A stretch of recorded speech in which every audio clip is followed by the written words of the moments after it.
generation, or I guess since you're the second generation, for your third generation coming up, are you guys preparing for that? Are you thinking about that? Yes, we are. So we do have the third generation coming in, which is Gabe, Danielle, and Jake. Okay. Danielle and Gabe are my kids, and Jake is Jay's son. Okay. So they started in here the last, Gabe was like 3 years ago, 4 years ago. Danielle just started in July. Jake started about a year ago.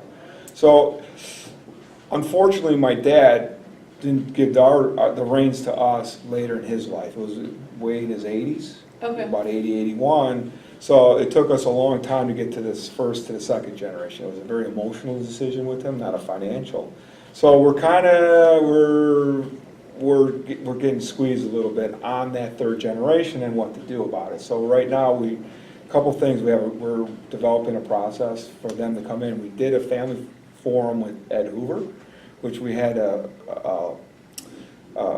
how to get into the business. You go to college, work 2 years, be successful. If there's a position, fine, we can consider that. You don't work with the wives don't come into the business. Yeah.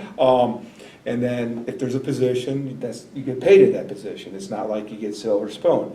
And then there's also the other aspect, the career aspect of this. We're developing with another gentleman on their career paths, and if this is what they need, this is what they want to do, and what kind of fit, and if there's a career path, what that looks like, and if they want to be a production person or a salesperson or whatever. So we want to make that very clear, and chain of command, and who's going to mentor them outside and inside the business.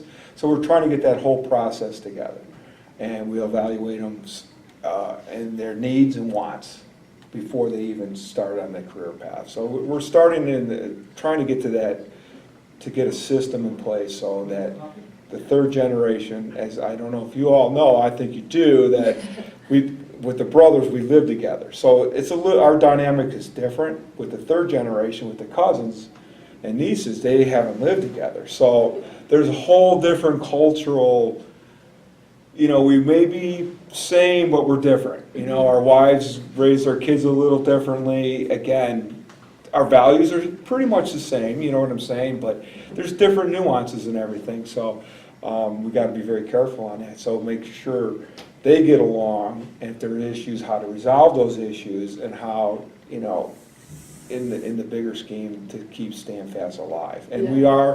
we are going to the third generation. We made that decision to do that because that's why we partner with Atlantic Packaging. So we're 50-50 in the corrugator. Standfast stands alone here, and we're 50-50 in the building. So we solidified the third generation. So we could have done what Excel and other people have done, just sell out and have a nice life. But that's not who we are. I think probably in your culture too, you wanted to, obviously the sixth generation is awesome. So you could give us some tips on how to get to the third generation.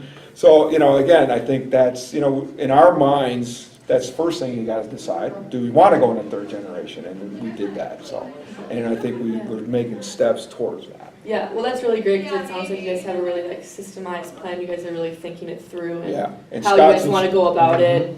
And Scott's in charge. My brother Scott's in charge of that. Okay. So again, somebody has the X on their head to get all this stuff done and make sure the steps are done and it's followed. And if there's issues, we got to get a conflict, get conflict resolution, how to get that done. But we do have a family psychiatrist or a business psychiatrist to help us in that process. Yeah. And Ed Hoover is part of that, plus another gentleman that does these evaluations and everything. So we do outside stuff.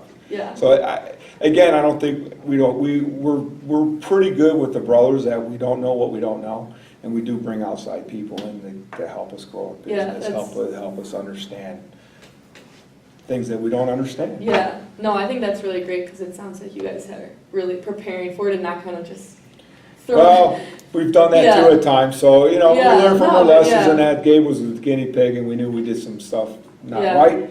So we go, we got to change this process. We got, again, we don't know what we don't know. Yeah. So that's all good. So have all three of them kind of expressed interest that they do want to go forward into the business, or are they still kind of just No, figured it out? no. They're fully immersed in the business. Okay. They made commitments. Danielle was a VP of a bank. She had a really good career path, and she made a huge commitment. So did Gabe, and so did Jake. So Yeah. I mean, they succeeded on the outside, and they made the commitment. So they burnt the, as we say, they burnt the bridge. You know, so Yeah. they're all in. So, and again, that's part of it. You don't want to be one in, one out, and you know, I get a check, and I know, you know what I'm saying? Yeah, It's just for not, sure. you know, they're not stockholders yet. Mhm. There's only 4 stockholders. So again, we got to work through that.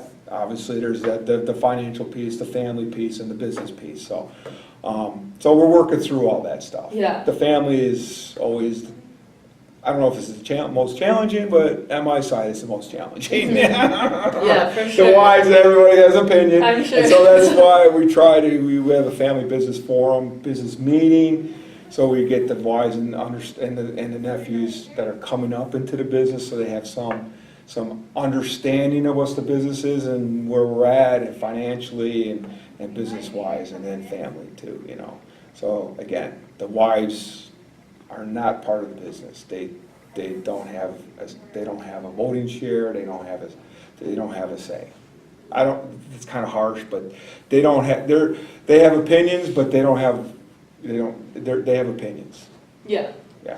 Well, yeah, there's definitely a lot of aspects that kind of go Right. into it. So you it just, sounds you know, like, right. So Yeah. it's, I don't want to be, they don't have any opinion, but again, you No, know, yeah, for sure. because, you know, we've been married a long time, so, you know, you just bounce things off. But I don't talk about business too much at home. Yeah. In my view, for me, that's home. I got business. I work a lot of hours, so I don't want to. Yeah, bring it home. Yeah, bring it for home. sure.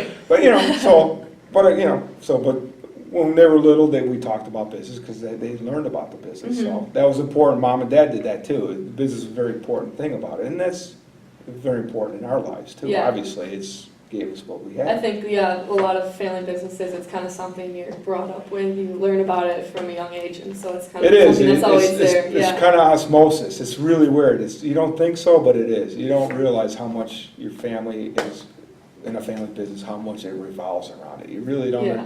When you're little, you just, you know, Yeah, you know, it's weird, and you're like, glue. I know about glue. I know about boxes. Because Danielle she came in college and high school, so that she goes, oh, that's really, I know, I can talk to manufacturers because I kind of understand it because you kind of grew up in it. So Yeah. it really gave her a nice advantage in the banking industry. So same with Jake and that. So it's very, very good. So. Awesome.